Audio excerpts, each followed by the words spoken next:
여러분 같이 하십니다. 교회를 행복하게 만드는 사람들. 오늘 본문의 말씀을 중심으로 해서 함께 은혜 받기를 원하는 말씀의 제목이 되겠습니다. 사람을 행복하게 만드는 요소들이 있다고 한다면 과연 어떤 것들이 있을까요? 최근에 미국의 과학 전문 뉴스를 다루고 있는 라이브 사이언스라고 하는 온라인 사이트에 의하면은 인간의 생체 근원을 이루고 있는 DNA 염색체를 연구하고 분석해 보니까 사람들 이 내면에 본질적으로 행복함을 그렇게 유발할 수 있는 잠재적인 요소들이 저마다 다 간직하고 있다. 그래서 어떤 상황, 어떤 일들이 나에게서 일어나고 또 내 안에 잠재해 있는 이 행복감의 DNA를 어느 순간에 딱 터치해주면 그 행복감이 여러분 뇌신경을 통해서 우리 안에서 폭발하게 된다는 겁니다. 그런 요소들이 수없이 많이 간직하고 있는데 그 중에서도 외부적으로 우리 안에서 나타나고 있는 우리의 행복감을 충전시켜 줄 수 있는 그런 몇 가지 요소들을 소개를 해드리면, 첫 번째는 인간의 예술 활동과 문화 생활을 즐기는 사람들에게서 굉장히 그렇지 못한 사람들보다 훨씬 더 많은 이 행복감이 그렇게 지수가 높게 나타나고 있다라고 하는 것을 이야기해 주고 있습니다. 특별히 예술 활동이나 이 문화 활동, 그 중에서도 또 여가 활동을 포함한 운동, 또 등산, 그 중에서도 타인을 위한 이 봉사 활동을 하는 사람들에게서는 굉장히 그 행복감으로 충만한 것을 우리가 살펴볼 수 있게 되는데, 특이한 점은 여성들에게 나타나는 세 가지가 굉장히 그 여성들의 마음을 행복하게 만들어준다고 하는데, 그 첫 번째가 쇼핑입니다. 여성들은 쇼핑을 하면서 굉장히 행복해 한다는 거지. 아멘. 또 운동. 그 중에서 좀 우리가 주의 깊게 보아야 될 것은 남성들보다도 여성들에게서의 신앙생활.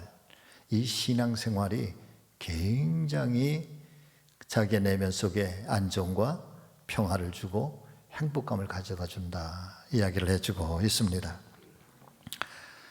두 번째는 애완동물을 키우는 사람들이 대체적으로 더 행복감을 느낀다고 하는데, 사회 심리학자인 Journal of Personality라고 하는 연구 논문에 의하면은 애완견을 키우는 사람들은 자신이 키우는 그 애완견으로 인해서 대단히 높은 행복감을 갖게 되는데, 단순히 강아지와 주인의 관계가 아니라 이 애완견들이 아주 나의 오래된 친구처럼 거부감을 우리 안에서 상쇄시켜 주면서, 그래서 그로 말미암아 넓은 공감대를 이렇게 형성하고 있기 때문에, 그리고 특별히 다른 짐승들보다는 강아지를 통해서 얻게 되는 충성심, 그 강아지는 내가 부자든 내가 가난한 사람이든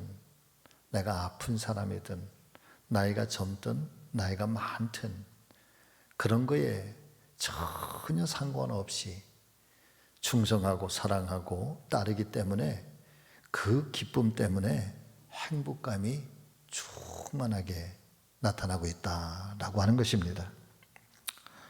세 번째는 도전하는 삶, 그리고 긍정적인 생각. 그리고 내 안에 일어났던 어떤 사건들에 대해서 그것을 감사하면서 표현하는 이 적극적 사고방식들. 그래서 이 도전하는 인생, 긍정적인 생각을 가지고 또 이 적극적 사고방식을 가지고 살아가는 사람들이 그렇지 않은 사람들보다 훨씬 더 그런 충만한 행복감을 느끼고 있다고 하는 것이고, 네 번째는 자기를 희생하면서 다른 사람의 행복을 증진하고 복리를 증진하는 이타주의의 삶을 사는 사람들이, 자기가 희생하는 그런 힘든 거는 있지만 그런데 그 이타주의로 말미암아서 내 안에 행복을 대신 얻을 수 있다라고 하는 것입니다.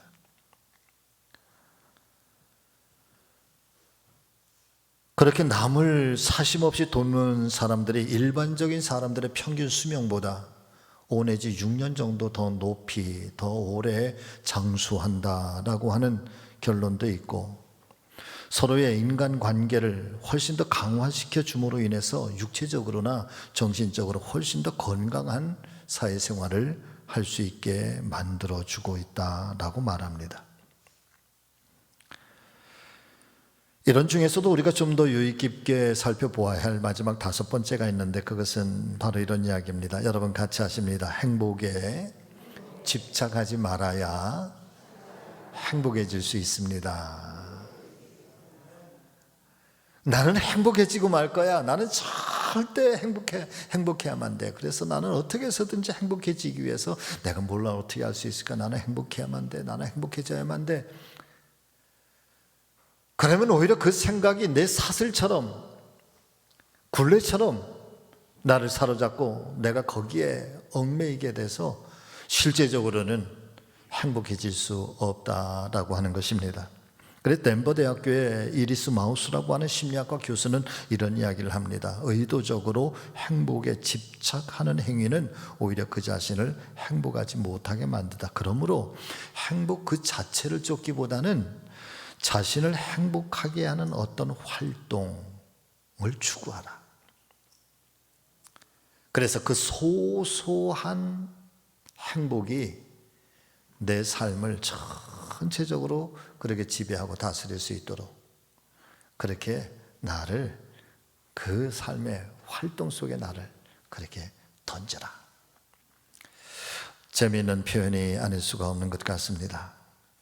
그러나 어쨌든 이렇게 살펴본 것처럼 사람들은 사실상 자신에게 주어진 이 단 한 번뿐인 인생을 어떻게 해서든지 행복하게 살아보려고 무던히도 애를 쓰고, 또한 실제적으로도 행복한 인생을 살아가고 싶어 합니다.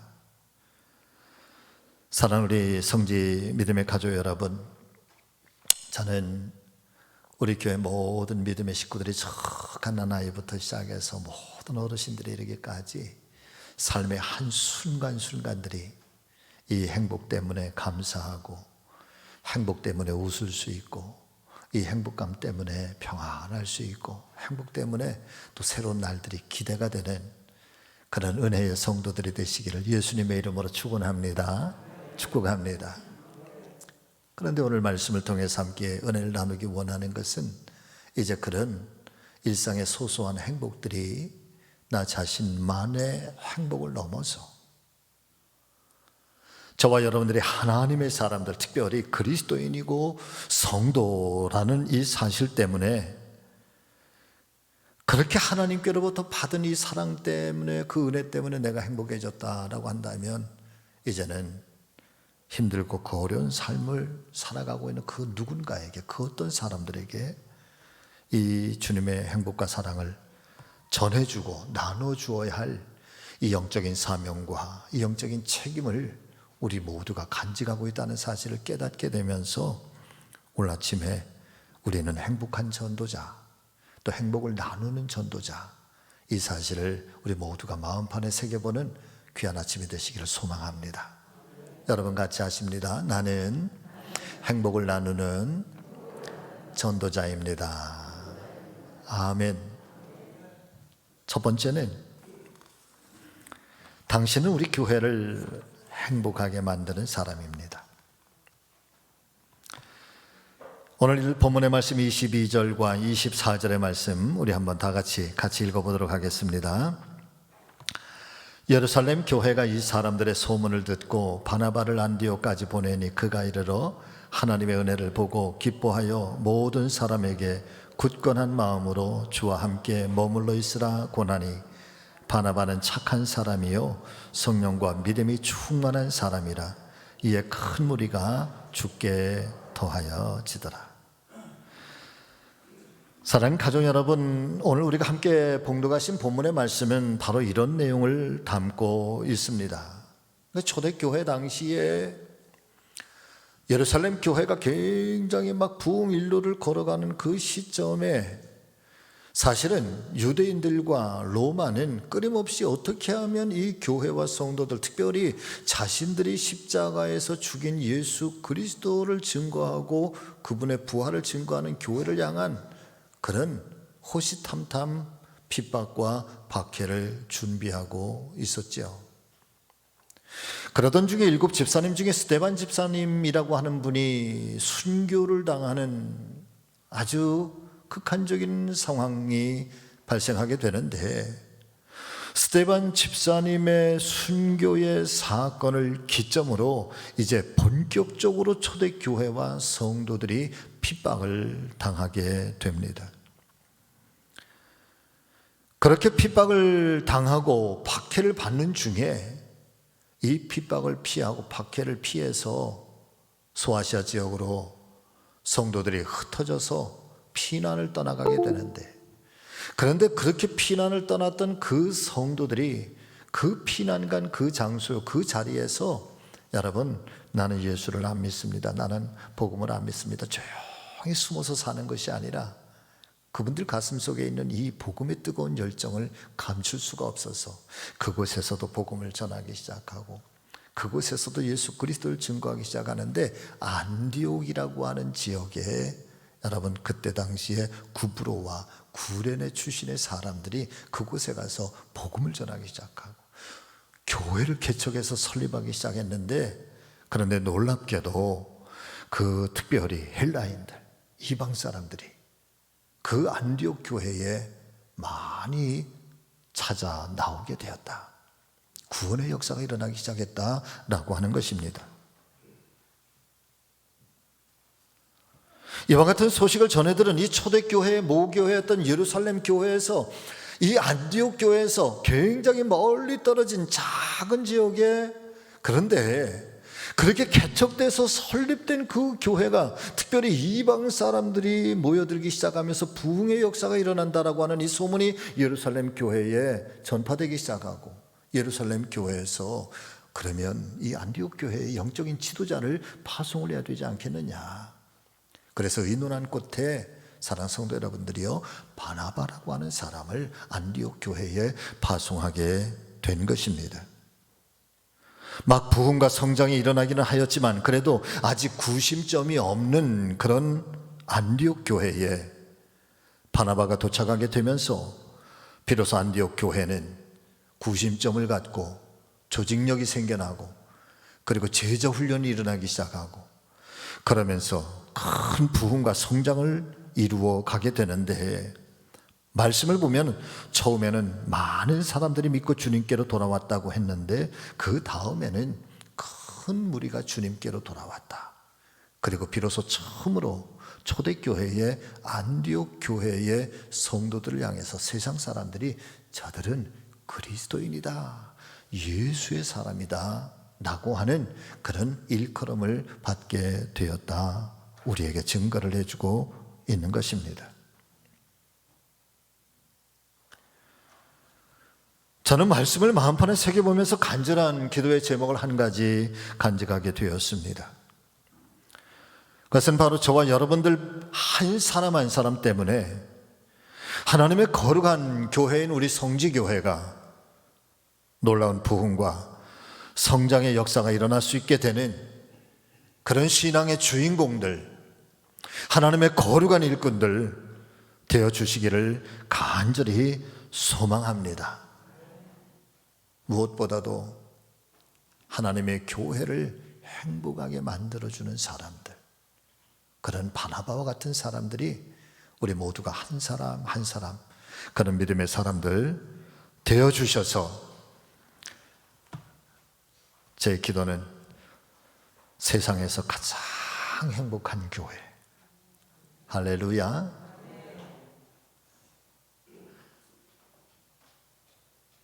이 땅 가운데 존재하는 모든 교회들 중에서도 이 성직 공동체, 성직 교회라고 하는 이 안에서 함께 신앙생활을 하고 함께 하나님의 나라를 향해서 나아가는 우리 모두가 세상에서 가장 행복한 교회, 가장 행복한 성도, 우리 모두가 함께 한 마음으로 그런 교회를 갖고 가고 그런 교회를 세워가는 주님의 일꾼들, 사랑하는 우리 가족들 다 되어주시기를 예수님의 이름으로 축원합니다. 자, 그렇다면 이 교회를 행복하게 만들어주는 첫걸음이 과연 무엇일까?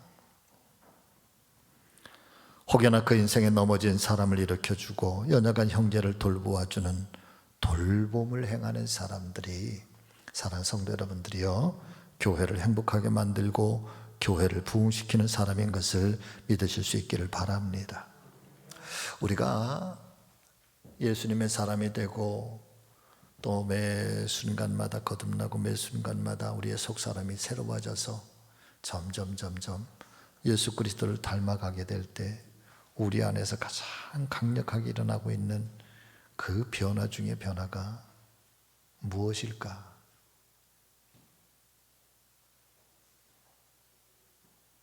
저는 궁휼이라고 믿습니다. 불쌍히 여기는 마음.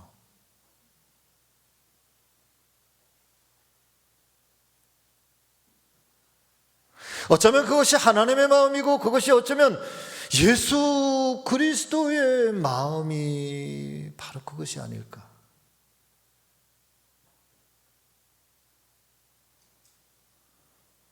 우리가 비록 그분의 발꿈치에도 도달할 수 없는 그런 부끄러운 인생들이고 부끄러운 사람이지만은 그럼에도 불구하고 그분이 우리 안에 찾아오고 그분의 복음이 우리 안에 다가 들어오면서 우리 안에서 계속해서 일어나고 있는 어떤 성화의 큰 변화가 있다고 한다면 그것은 바로 궁휼이라는, 궁휼히 여길 줄 아는 것. 우리나라 초대교회에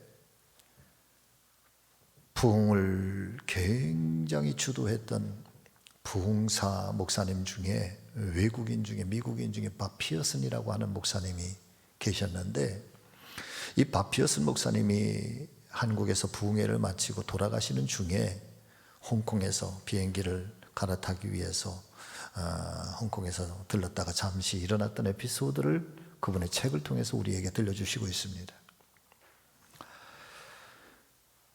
비행기가 너무 연착하고 너무 딜레이 돼서 예정했던 시간보다 몇 시간 늦게 홍콩에 도착을 했고 한밤중에 도착을 했는데 그날 밤을 유숙할 수 있는 방을, 호텔을 구할 수가 없었던 것입니다. 겨우겨우 여기저기 알아보고 간신히 알아봐서 방을 하나 얻기는 했는데, 당신 혼자 투숙하는 것은 아니고 이미 어떤 미국인 남자 한 분이 투숙하고 있는 방에 양해를 구해서 그 밤에 같이 그 방을 쓰기로 한 것이죠.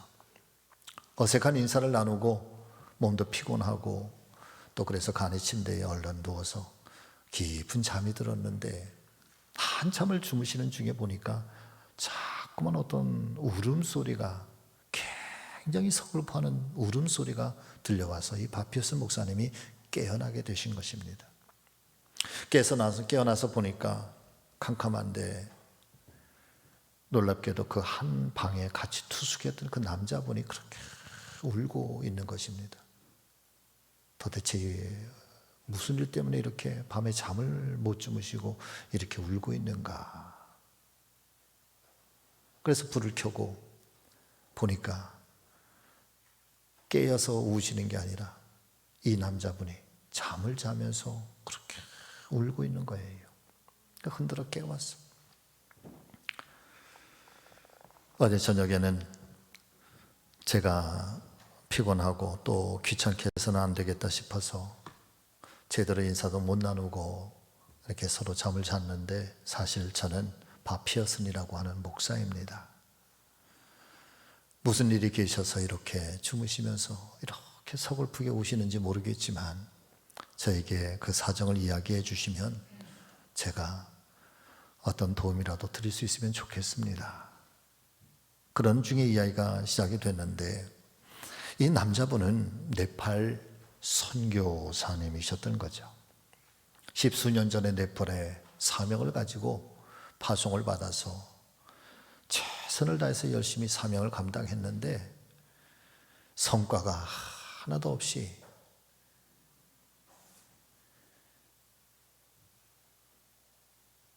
그래서 모든 것들을 다 포기하고 낙심하고 미국으로 다시 돌아갔는데, 미국에 돌아가서 한 여인을 만나서 사랑을 하고 결혼을 하게 됐는데, 이 여인이 또 선교에 대한 열정을 가지고 있는 그런 분을 만난 거야. 그래서 다시 추스려서 아내와 함께 네팔로 돌아오게 된 거죠.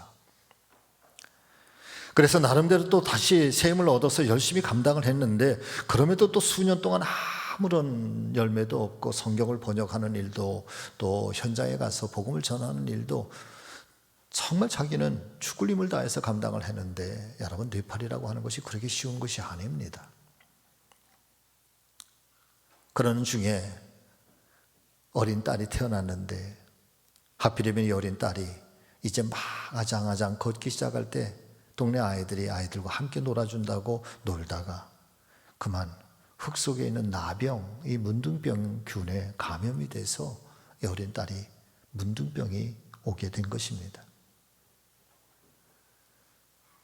어쩔 수 없어서 그 어린 딸을 하와이에 있는 나병 환자촌에 입원을 시키고 이제 다시 네팔로 돌아가는 중에 이제 홍콩에 들러서 마지막 전날 밤 마지막 결단의 기도를 하기를, 하나님, 저는 선교사 자격이 없습니다. 저는 무능합니다. 저는 선교비만 축내는 바보 같은 선교사입니다. 이제 저의 이 선교를 접어야겠습니다. 이제 돌아가면 아내와 함께 모든 것들을 다 정리를 하고 하와이에 가서 이 어린 딸을 병 치료하는데 그렇게 살겠습니다. 그리고 마지막 결단의 기도를 하고 그날 잠을 잤다는 거예요. 그런데 하필이면 그 밤에 여러분, 주님께서 꿈에 선교사님에게 찾아오신 것입니다. 할렐루야.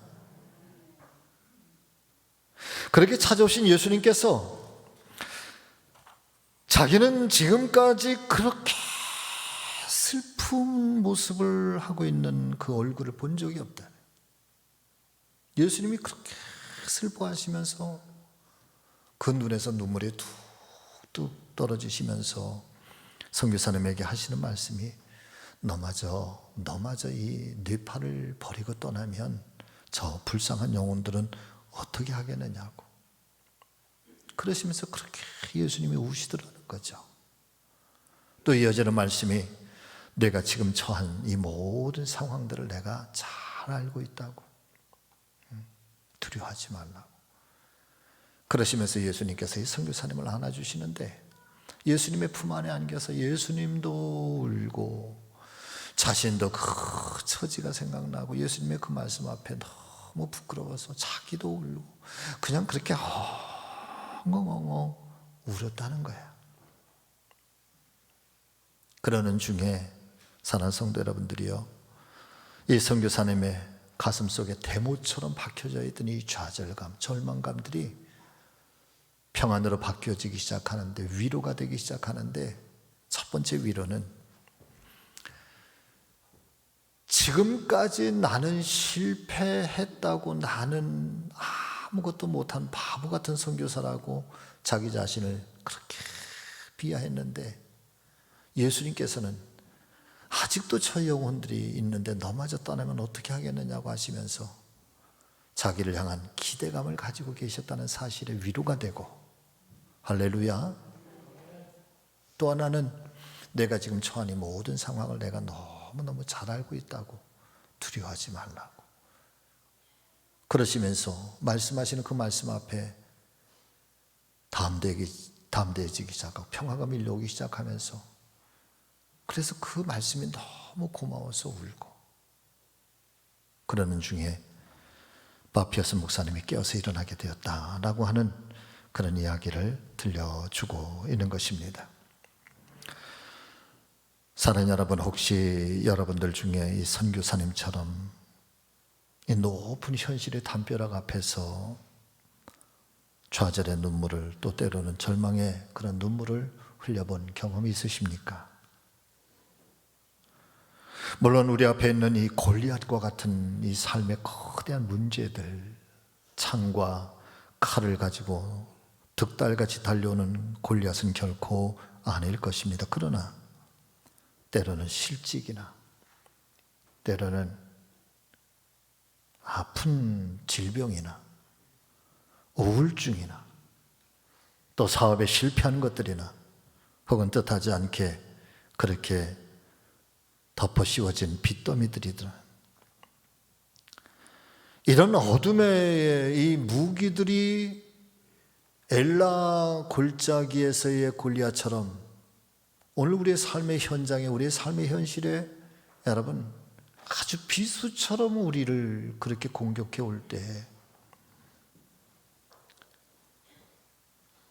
우리의 삶의 현장에서 휘젓고 돌아다니고 있을 때, 또 때로는 내 삶에 그렇게 내 가슴에 담겨 놓을 수밖에 없고 누구에게도 말할 수 없는 그런 아픔이나 그런 상처들이 내 안에 그렇게 숨겨져 있을 때, 사랑하는 성도 여러분, 그런 문제들 앞에서 여러분들께서는 어떤 모습을 가지고 계십니까? 저와 여러분들의 주님, 우리가 믿고 의지하는 예수님은 우리가 당하시는 그런 아픔과 상처들을 모르신다, 나는 모르겠다 외면하시는 그런 분이 아니라, 내가 너의 처한 이 상황을 내가 잘 알고 있다고.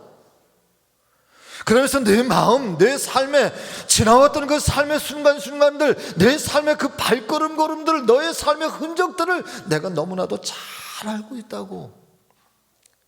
그러시면서 우리가 그렇게 울고 있을 때에 찾아오셔서 우리를 만지시고 우리를 위로하시고 우리에게 다시 한번 용기를 주시고 그렇게 일으켜 주시는 그분이 바로 우리 주님이시고, 저와 여러분들의 그런 은혜의 구주인 것을 믿으실 수 있기를 바랍니다.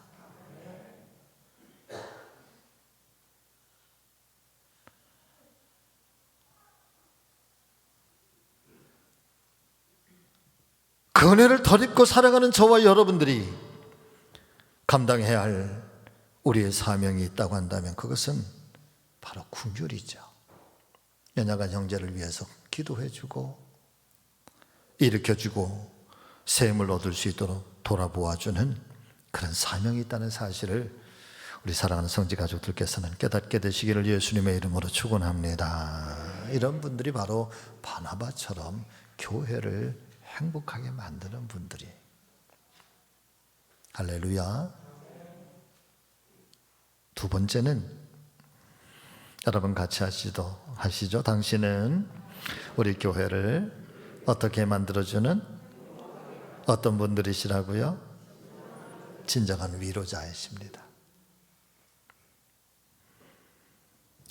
인간은 고독한 존재라고 하였습니다. 때로는 상한 갈대처럼 연약하고 상처가 참 많습니다. 강하게 보이는 사람일수록 사실은 그 내면을 들여다보면 정말 약하기 그지없는 것을 우리는 발견하게 됩니다. 저도 개인적으로 힘들고 어려운 순간들이 왜 없었겠습니까?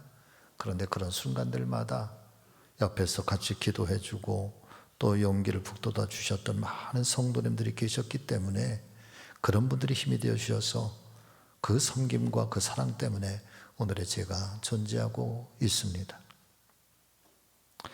언제나 그분들을 향한 깊은 감사와 고마움이 잊혀지지 않고 있는 것이죠. 알버트 슈바이처라고 하는 박사님이 굉장히 좋은 말을 우리에게 던져주시고 있는데 이런 이야기예요. 우리의 마음에 불이 꺼질 때가 있다. 그런데 그 불이 다른 사람의 도움으로 다시 붙을 때가 있는데 이 불을 붙여준 사람에게 우리는 깊은 감사를 보내야 한다. 사실은 우리의 마음속에 이 열정의 불, 감동의 불, 이 행복의 불, 또 삶을 향한 어떤 도전적인 불, 이런 것들이 다 꺼질 때가 있는데, 그런데 그때 누군가가 그 꺼진 불에 다시 한번 불꽃을 불어넣어 주면서 용기를 주고, 그리고 도움을 주고, 그래서 그 불꽃이 다시 한번 활활 타오를 수 있도록 그런 사람들을 우리는 깊이 감사해야 된다.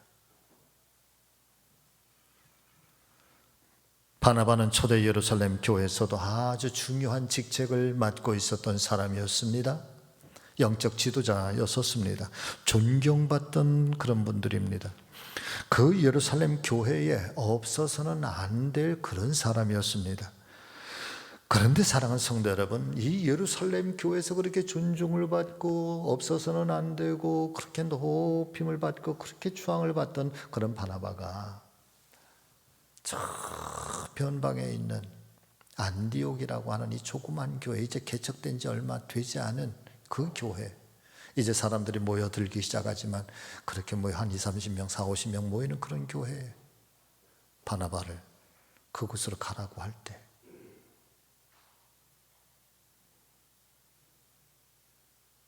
사실은 쉽지 않은 결정이란.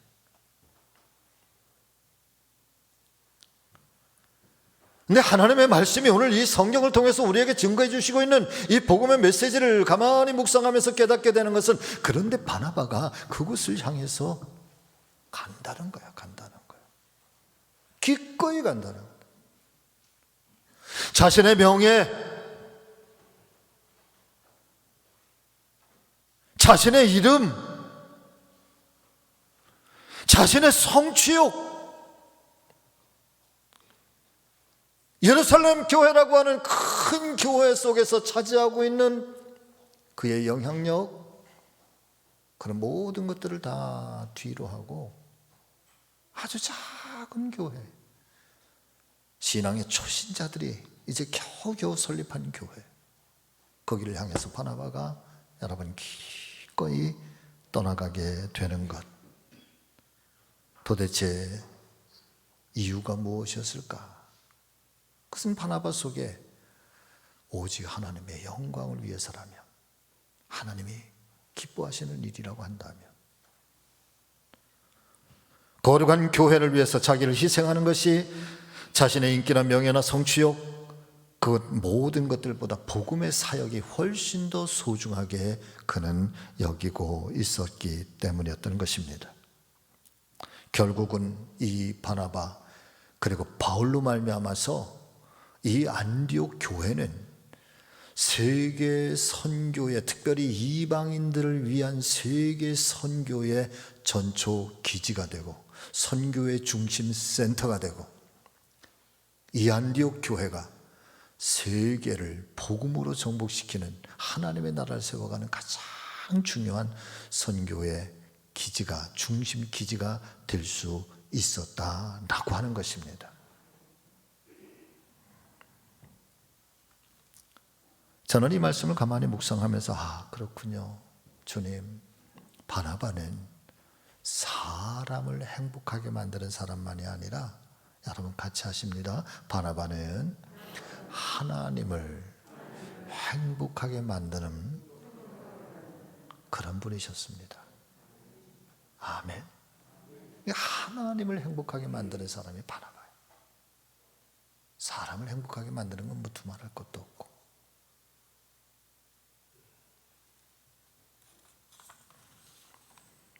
여러분 꼭 기억하시기를 바랍니다. 사랑에 빚진 사람은 교만할 수가 없습니다. 사랑에 빚진 사람은 그 사랑 앞에 겸손할 수밖에 없습니다. 때로는 세상 사람들이 자기를 배반한다고 할지라도, 세상의 모든 사람들이 자기를 버린다고 할지라도 결코 버릴 수 없는 그 하나님, 자기를 사랑하게 해주신 그 하나님을 결코 잊을 수가 없었던 바나바, 그리고 이후에 등장하고 있는 이 사도 바울. 바나바의 위대한 믿음과 이 사도 바울의 위대한 신앙은 그에게 자신을 사랑해 주시는 하나님의 사랑으로부터 이 모든 것들이 출발하고 결국에는 그 하나님을 사랑하고 하나님을 행복하게 해드리는 그런 위대한 은혜의 사람, 이런 사람을 가리켜서 우리는 위로자, 격려자라고 부르고 있는 것이죠. 바나바의 이름이 위로자입니다. 위로자. 할렐루야.